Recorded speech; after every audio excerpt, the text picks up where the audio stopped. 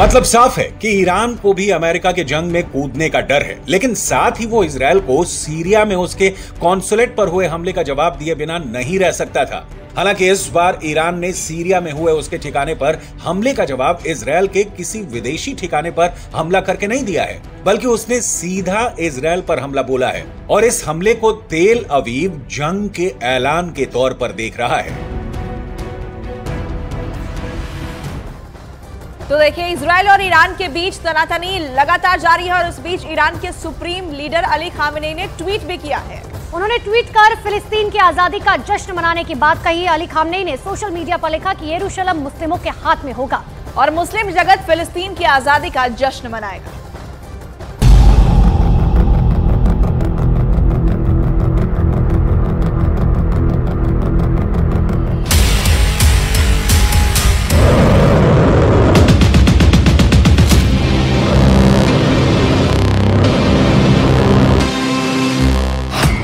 महायुद्ध का कोहराम।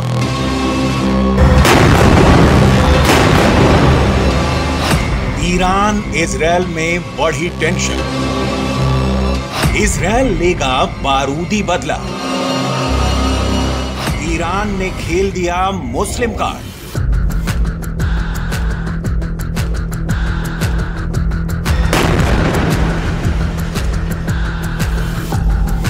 ये तस्वीरें इजरायल पर हुए हमले की हैं, जब ईरान ने इजरायल पर ड्रोन और मिसाइलों की बौछार कर दी थी, जिसके बाद दोनों देशों में टेंशन का पारा हाई हो गया। पूरी दुनिया में कोहराम मच गया। तीसरे विश्व युद्ध की सुगबुगाहट तेज हो गई।